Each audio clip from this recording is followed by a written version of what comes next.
Welcome to Public Domain Video Theater presented by the Great Detectives of Old Time Radio.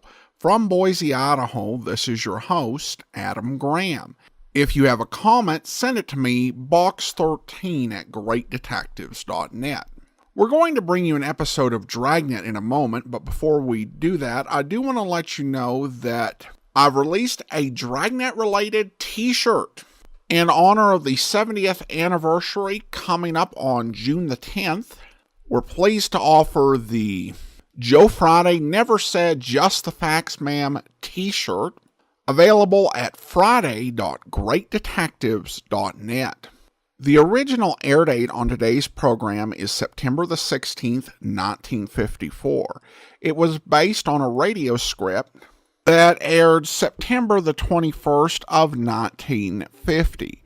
It was Season 4, Episode 4, and the title is The Big Pair.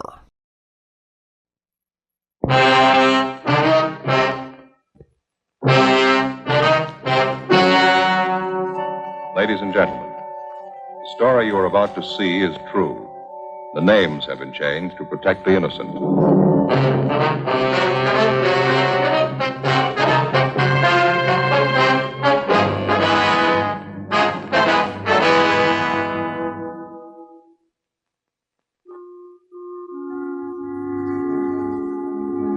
This is the city. Los Angeles, California. I work here. I'm a cop.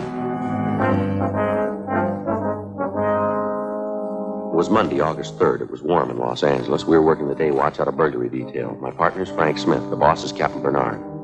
My name's Friday. A rash of burglaries had broken out in the city. Homes had been broken into and stripped of their furnishings. There was no lead on the criminals.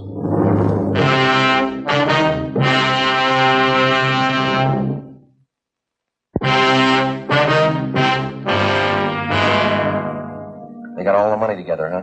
Yep, $1 from each man in the detail. It's going to be our job to buy the gift. Yeah.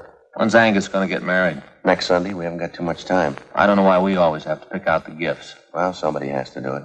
You got any ideas what we ought to get him? Well, I talked to Faye over the weekend. She thinks it might be nice if we got him something to start housekeeping with. Maybe some nice kitchenware or table lamp. I don't know if we'd have enough dough for a good lamp. Oh, they might like a bedspread. You can always use them. Maybe a nice wool blanket. Oh, I don't know, Joe. You got to be careful about those personal things. Well, what do you mean? What's personal about a blanket? Well, we don't know much about the girl Angus is going to marry. She might not need it. Excuse me, could you tell me something? What's that? I said, could you tell me something? Well, what would you like to know, little girl? Is this where you come to report about stolen things? Well, now, that depends. You want to come in and tell us about it? Thank you, I will. You want to sit down, little girl? I'm 10 years old. I'll stand if it's all right. Sure. Now, do you want to tell us what's been stolen? Everything. Huh? Everything's been stolen. We came back this morning and found it that way. Grandpa's awful mad. Mm-hmm. Here, what's your name? Ruth Ann Marie Jeanette. Jeanette? Is that your last name? No, Snyder. Ruth Ann Marie Jeanette Snyder. Oh, did you come down here alone, Ruth? Yes, Grandpa sent me. He's awful mad. Where do you live? With Grandpa. Where's that? Over in College Avenue. Grandpa's leg's bothering him, so he told me to come down and tell you about it. About what, miss? Everything. We came back this morning on the train, and when we got home, we found everything was stolen. It's terrible. What do you mean by everything? Well, Grandpa and I got back to Los Angeles on the train this morning. We've been on a trip back to Indiana. Uh-huh. We took a taxi cab home from the station. When we got there, everything was gone. Everything but the rug in the living room. What? All the furniture. Every single bit. The sofa, the chairs, my desk upstairs, the stove. Everything's been stolen. We want you to find it. You mean someone broke in while you were gone, took all your furniture? Is that what you think? We know they did. The window in the kitchen, it was broken. They took everything but the living room rug. That's why Grandpa's home now. Huh? He thinks the crooks will be back. He's sitting on the rug because he says if they take Pat, they'll have to take him, too.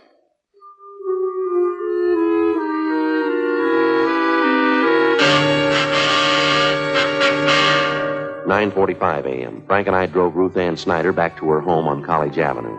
It was an old-fashioned wooden frame structure a few doors up from College Avenue and Everett Way. Ruth Ann showed us inside and introduced us to her grandfather, Mr. John H. Snyder, age 78. He told us that a year ago, he and his wife, Ruth Ann's grandmother, had come to California from Indiana and rented the house on College Avenue. The grandmother had fallen ill and passed away suddenly 3 weeks ago. He and Ruth Ann closed the house and took the body back to Indiana on the train for burial. On their return that morning, they found the house stripped of every piece of furniture. We checked room by room, listed the missing articles, and then we put in a call for a man from Layton Fingerprints. Do you happen to know the serial numbers of your home appliances, Mr. Snyder? No, sir. I've lived with most of the furniture for 40 years. You know, you get to know the things you own in 40 years. I know what was in my room, Sergeant. My desk, my table and chair, the bed, the curtains. They took everything. How about the estimated value of the furniture, sir? What would you say it was worth? Dollars and cents? I don't know. What's a house full of furniture worth to anyone? Guess everybody puts their own value on their things. Yes, sir. Solid walnut dining set as our wedding present. Mahogany front room table, that was solid too. Cost money in their day. All gone. Were there any liens on the furniture, sir? How's that? I mean, did you owe anything on the furniture? Any trouble with the finance company or anything like that? We didn't even know what a finance company was when the wife and I was married. Sad enough trip as it was. Then Ruth and me get here this morning and everything's gone. All we own. Ruthie, Yes, Grandpa? where the thieves broke in, would you show the officers? It's over here, officer.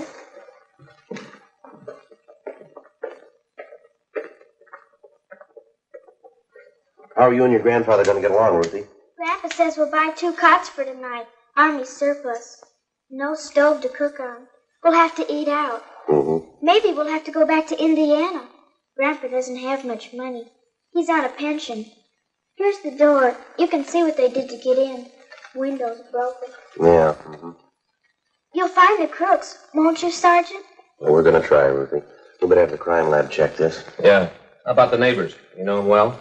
I know who they are. I don't know any of them good. They're not very friendly. Mm-hmm. Well, we'd like to ask you and your grandpa some more questions, Ruthie.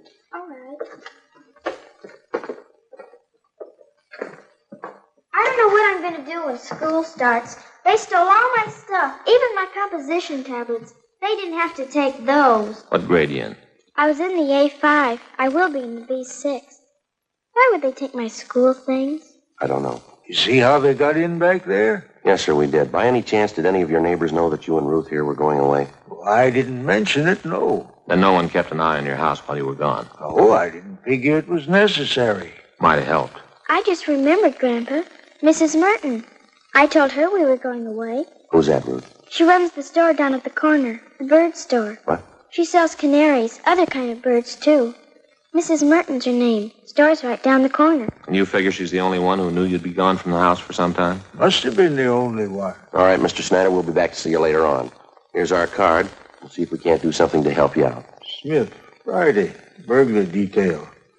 All right, thank you, boy. Ruth will show you to the door. Yes, Grandpa. Goodbye, sir. Goodbye. Oh, say there. Yes, sir? I guess you understand. I'd like to apologize anyway. I just couldn't do it. What's that, sir? Offer you a chair.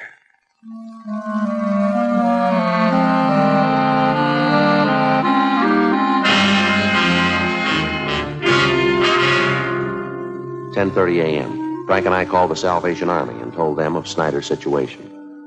Then we went down the street to the store at the corner of College Avenue and Everett Way. The sign on the window said Mrs. Merton's Birdland. Manager, Agnes Merton. We tried the door. It was locked. A penciled note taped on the glass read, "Be back at 1 p.m. We went back up College Avenue and started ringing doorbells. Some of the residents in the block didn't even know the Snyders. Of those that did, only 2 had noticed any activity at the house during the 3 weeks Mr. Snyder and his granddaughter had been away. They told us that they'd seen a moving van parked in front of the house about a week before. They also saw men moving furniture from the house into the van. Neither of the 2 could describe the vehicle or remember its license number. 12:45 p.m. We had a cup of coffee and a hamburger, and then we headed back for Mrs. Merton's bird shop. Now, you be quiet, Blackie. Always making so much noise. No, don't you sass me. You just eat your food and be quiet. Can I help you, gentlemen? Yes, ma'am. We're police officers. We'd like to ask you a few questions. Something about the bird? No, ma'am. About one of your neighbors. Oh? The Snyders. They live just up the street from you. Oh, yes, the old couple. Poor Mrs. Snyder passed away, you know, a few weeks ago. Yes, ma'am, we know. Now, you be quiet, Mary. You heard what I told Blackie. Just eat your food and be quiet. I guess you knew the Snyders have been away for the last few weeks. Yes, I did, but they're back. I saw Ruthie pass the window this morning. Have you noticed any activity around the Snyder's house since they've been gone? Why, yes, I did. Just what did you notice, Mrs. Merton? Well, it was 7 or 8 days ago, I think. Some moving trucks stopped in front of their place, and 2 men started moving out the Snyder's furniture. Uh-huh. I thought it was a little strange because Ruthie hadn't told me anything about moving. In fact, she said definitely she and her grandpa were coming back after poor Mrs. Snyder's funeral in Indiana. Well, did you investigate it all, ma'am? Excuse me. Now, who was that? You, Fred. Yes, you ought to be ashamed of yourself. You can see I'm busy. Now, another outburst like that out of you and all 4 of you. Fred, Blackie, Ed and Mary Coleman, I'll take care of you. You little rascals. Where was I now? You saw the moving van in front of the Snyders. Oh, yes. And I went up to the moving men and asked them if the Snyders were going back to Indiana. Well, of course, they didn't know anything about it. Well, did you inquire at the Snyders' house, ma'am? Well, no, it so happens I didn't. I was on my way to one of the big aviaries in the valley, and I just didn't have time to stop. How about the moving van? Did you happen to notice the license? I don't remember the numbers. Any identifying marks about the truck that you might remember? Maybe a sign on the side? Yes. The side of the truck was painted white, and there was large blue lettering on it. Van and storage, it said. I remember that much. Is that all? Well, yes. As I said, I was in a hurry. I had to pick up 3 very sick canaries out in the valley. Is there anything else you can remember? Anything at all? No, I'm afraid not. Well, thank you very much, Miss Merton. Here's our card if you happen to come across any further information. Yes, all right. I'll have to go see the Snyders. Perhaps I can help. Well, thank you very much, ma'am. Goodbye. Yes, goodbye. Now, Fred, you be quiet this minute. You hear me? You too, Blackie.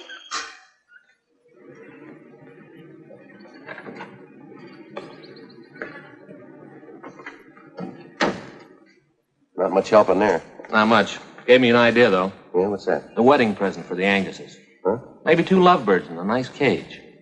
You suppose she'd sell Fred and Blackie?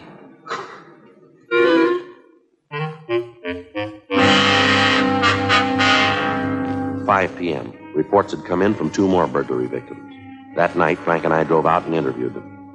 The circumstances of the theft and the M.O. of the criminals matched identically with the Snyder case. Both of the families victimized had gone off on vacations and neglected to notify either the neighbors or the patrolmen in their area. Both had allowed newspapers to collect on their doorsteps in their absence and otherwise left signs that their homes were vacant. In both cases, the thieves had forced an entrance through a back door or a window, stripped the house of every last piece of furniture, and either hauled it away themselves or hired someone to do it for them. Again, the neighbors saw the moving vans, but none of them were able to definitely identify the vehicles or their license numbers. 8:45 p.m. Before we went home, Frank and I checked back in at the office. One of the others assigned to the case, Jim Angus, wasn't having any more luck than we were. I guess we're going to have to try harder, that's all. Done about everything we can so far. We started checking the movers around town, the transfer companies. Leighton Prince come up with anything yet? No luck. Hope we get this thing washed up before my wedding. I'd hate to get called back for my honeymoon. Yeah. It's one of the lousiest rackets we've had since I came on this detail. Whole house full of furniture, everything a family owns. How about an outlet for all the stuff that's been stolen? The thieves can't be sitting on it. Pawn shop and second-hand details have been alerted. They're checking regular outlets, auction houses, second-hand places. Nothing yet. What about some kind of preventive idea? At least slow them down. Well, a good dose of publicity on the thing might help. If only people wouldn't keep it a secret when they're going away. The neighbors aren't alerted. That's why a lot of them didn't think much of it when they saw the moving vans parked at those houses. The drawn blinds and the papers on the doorsteps didn't help much either. It's an open invitation. Maybe we ought to see what we can do on the publicity end. We've had one campaign on this already. Burglary, Angus. Yeah? Uh-huh. What's the address? Okay, I got it. Thanks. Another one. Huh? 63R just called it in. Family back from vacation. Furniture all gone. Here's the address. Thanks. Guess we better get on it right away, huh? Yeah. Well, maybe we can get more help on this tomorrow. Reynolds and Medina will be free. Maybe the captain can spare them. Yeah, good idea. Check you later, huh, Jim? Right, see ya. Sergeant Friday, you remember me, don't you? Mrs. Merton? Oh, sure. The bird store. How are you? Oh, I guess everything will be all right now. How's that? I saw it today on Olive Street. What's that? The moving truck that came to the Snyders. That's the license number.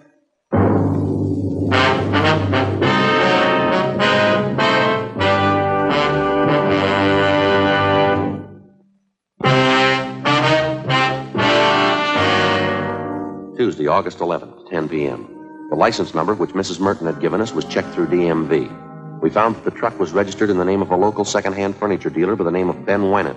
We checked his name with the police commission and then with the I Bureau. He had a good reputation, no criminal record. Early the next morning, we picked up Mr. Snyder and his granddaughter Ruth, and we drove to Ben's used furniture store. We identified ourselves and asked to look at his buy book. Under the date of July 27th, Ben Wennett had recorded the purchase of more than 3 dozen articles of furniture from a house on College Avenue. The address was that of the Snyders. A man and a woman, Sergeant. They said the company he worked for had transferred him to Boston. Told me he had to get back to take over his new job. Would you recognize the people if you saw them again, Mr. Wynant? Sure, I think so. Woman was a great talker. She said they figured on selling the stuff piece by piece. They'd get more. But since they had to leave town the next day, she decided to sell the whole lot to a dealer. You got the furniture for a pretty low price, didn't you? Pretty good price, yeah. That's why I went along on the fast deal. Wasn't going to talk myself out of a bargain. They wanted to sell fast. I wanted to buy. I didn't think anything was wrong. Sergeant, Yes, sir. a walnut dining room set right there. You sure, Mr. Snyder? Cigar burn on top. I'd know it anywhere.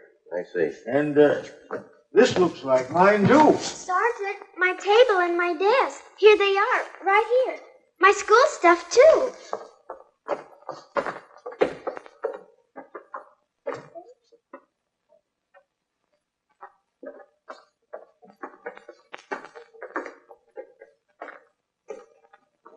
Well, they sure stuck me all right. The last fast deal I'll ever make. How'd they contact you, Mr. Wynant? What kind of approach they use? Called me on the phone. I came out and gave him an appraisal on the stuff. Nothing suspicious about either the man or the woman. That's so? She was in a house dress, bandana around her head. The guy was in old clothes, just as homey as you please. It looked like he was doing a little repair work around the house, you know. Did you notice if they had a car parked by the house? No, as a matter of fact, I didn't. There wasn't any in the driveway. The woman said they had other business to wind up. So if they weren't at the house when I came back with the van, why, she'd leave the back door open for me. I guess you realize we'll have to place a hold on this furniture that you bought. Yeah, I know. Got nobody to blame but myself. You gave this man and woman a check for the full amount of the sale, is that right? $550 down the drain. You have the canceled check? No, not yet. If you like, you can probably get it from the bank. Don't imagine those crooks would waste any time cashing it. We'd appreciate it if you'd run down to the bank with us now. Okay, Sergeant. I'll have to get somebody to mind the store. I'll meet you down there. Fine. Sergeant, I wonder if I could speak to Mr. Wynant. Sure, go right ahead. Mr. Wynant? Yes, sir? I'm sorry about all this. I didn't know. Mr. Wynant, you buy furniture, don't you? Yes, sir? What do you give me for 2 Army surplus cots?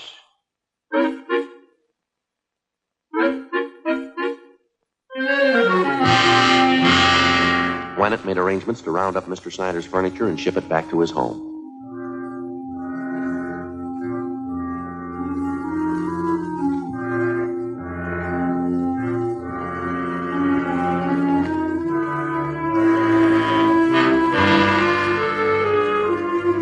We met down at his bank where he recovered the canceled check for $550. The endorsement read, Mr. Thomas Butterworth.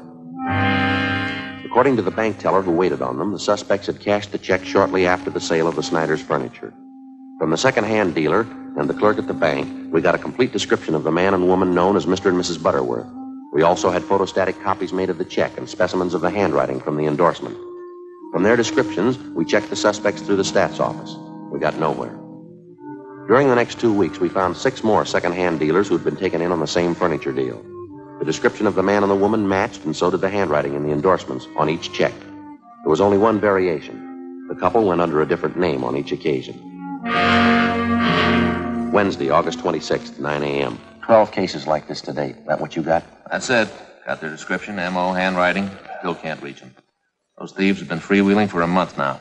What's it going to take to stop them? Well, I had an idea coming to work this morning. I'd like to hear what you think about it. What's that? Kind of a system of decoys. Thinking it might be a good idea to contact all the division captains, have them ask their men if they have any neighbors going on vacation. Uh-huh. Go ahead. Well, if we could get a few dozen houses spotted around the city, we could plant a few things, make them look vacant. We'd keep the houses covered at all times. They ought to make pretty good bait for the thieves. Yeah. Sounds okay. How would you set it up? We could make arrangements to get a key to each home, keep the milk and paper deliveries coming, let them pile up on the doorstep. We could reimburse the people for whatever it cost. Well, we're not making much speed the way we're going. We could try this for a couple of weeks and see what happens. What do you think? Let's try it. 9:30 a.m. After checking with Captain Bernard, we contacted all division commanders, requesting them to ask their men to contact burglary detail if they knew of any of their neighbors about to leave on a vacation. During the next 2 days, the response came in and the plan went into effect.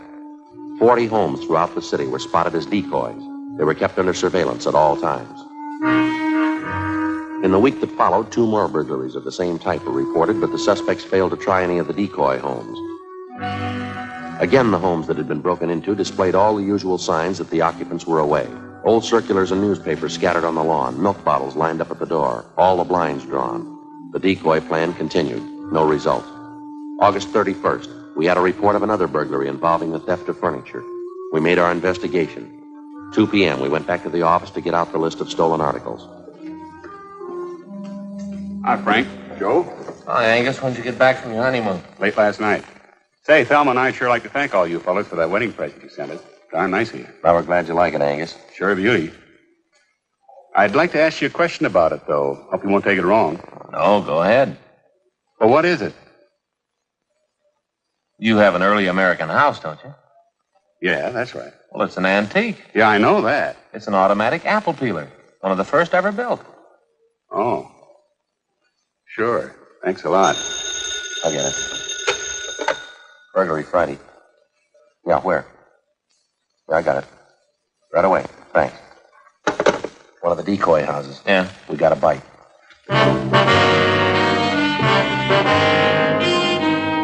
Together with Sergeants Carson and Angus, we drove out to the decoy house, where an unidentified man and woman had been seen forcing entry through a back door. They'd been spotted by a police officer's wife who lived next door and who had called in the report.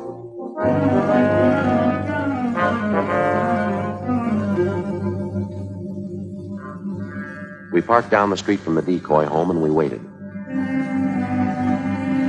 5 minutes passed. We saw a woman come out to the porch of the house, look up and down the street, and then go back inside. A few minutes after that, a man in a tan Ford pulled up in front of the house. He got out and entered through the front door. I called communications for a make on the car. 1K80 to Control 1. 1K80 to Control 1. 1K80, go ahead. Request DMV on 1 Union 55887. That's 1 Union 55887. Information urgent. 1K80, roger. We waited. There were no signs of activity from the decoy house. 2 minutes after I put in the call, we got our make on the car. 1K80. 1K80. 1K80, go ahead. 1 Union 55887. A 1950 model Ford two-door sedan. Engine number B31G148453. Registered to Kenneth Dunbar. Legal the same. 1K80, roger.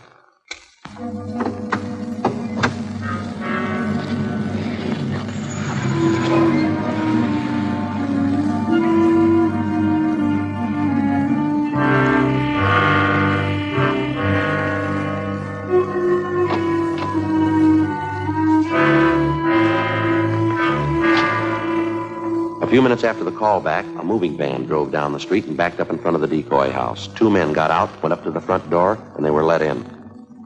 Okay, Joe? Yeah. Carson, you and Angus want to cover the back? Right.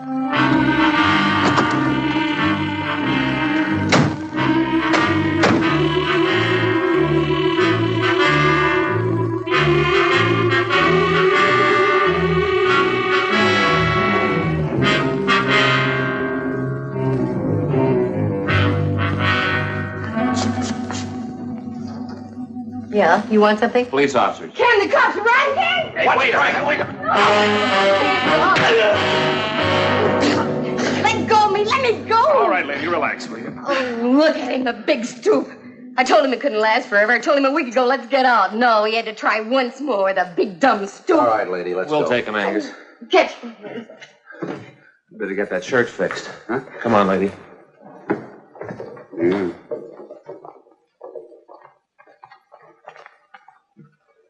Look at that, Joe. Lipstick all over me. Mm-hmm. Doesn't look very good, does it? No, it doesn't. What are you going to tell your new bride? I got nothing to hide. I'll tell her the truth. Mm-hmm. Why not? She'll believe me. Won't she, Joe?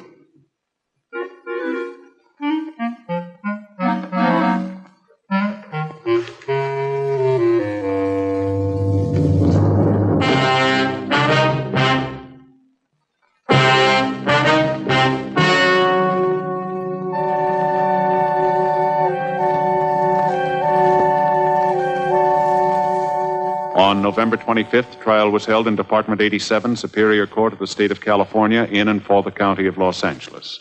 In a moment, the results of that trial.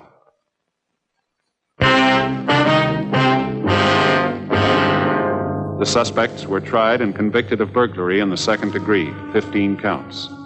Burglary in the second degree is punishable by imprisonment in the state penitentiary for a period of not less than 1 nor more than 15 years.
Welcome back. Well, this aired the week after the big crime, and it illustrates a pattern I see with a lot of entertainment that was created in years past, and how they handled heavier topics and issues. Programs that dealt with difficult issues often were careful not to be unrelentingly grim. And so you would have a heavy episode, and it would be balanced out by a lighter episode. And I think that's an interesting approach to television that really can work. For one thing, it gives the viewer or listener a bit of a reprieve after dealing with a very difficult program to just kind of relax and ease off, and they don't feel like they're being hit with something so depressing each week. On top of that, it also makes the really dramatic episodes have a greater impact. For example, I remember on the radio series Fort Laramie that there was actually an episode that was really, really light. And then it was followed by an episode that was incredibly dark and serious. And by having that light episode first, you really felt the impact of the serious episode. And so it creates nice contrast. And in addition to that, because the darkest moments in the series aren't things that happen every week, it makes them actually have an impact. If every week you're going with dark, grim, depressing stuff, then you have got to come back each week with more and more. You've got to push that envelope, and you've got to be darker, grimmer, more depressing, just so that it has an impact. There's, of course, a lot to enjoy in this episode. starting with the little girl and her grandfather, who are both very sweet, adorable characters. The grandfather does his best to maintain his composure, his dignity, even a little bit of a sense of humor. And the little girl is just so sweetly well-spoken and so grown up in how she's trying to deal with this burglary and the threat that it is to her and her grandfather. Not spoken in the story, but a girl being raised by her grandfather has probably had some traumatic stuff already, which makes the performance really believable. I should mention that the actress who plays Ruthie is Beverly Washburn, and she actually had a very long career. She was best known for playing the role of Lisbeth in Old Yeller, but made a lot of TV and movie appearances. She's only been acting sporadically since the early to mid-'80s, but she did actually appear in 3 things that were released in 2018. In addition, you also have the whole plot of the newlywed police officer, played by Ken Peters, who actually played Friday's partner over the radio back in 1952 for a single episode during the period when he was having a rotating series of partners in between Ben Romero and the final Frank Smith played by Ben Alexander.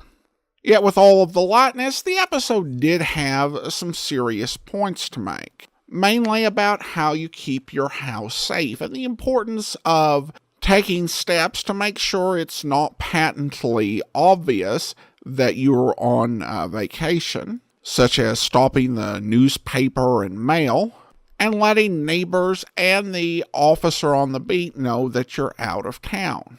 And I like how the episode explains this. It doesn't tell us, you'd better do this. It simply shows you what happens when you don't. It also does, I think, have something to say about the importance of community and the fact that when we have a decline in community and people knowing one another, that actually can aid criminals and make people less safe. One final note on this episode, and that is the role of Jean Dunbar was actually played by Natalie Masters, who to old-time radio fans is best known for her work as Candy Matson on the radio program of the same name. Well, that will do it for now.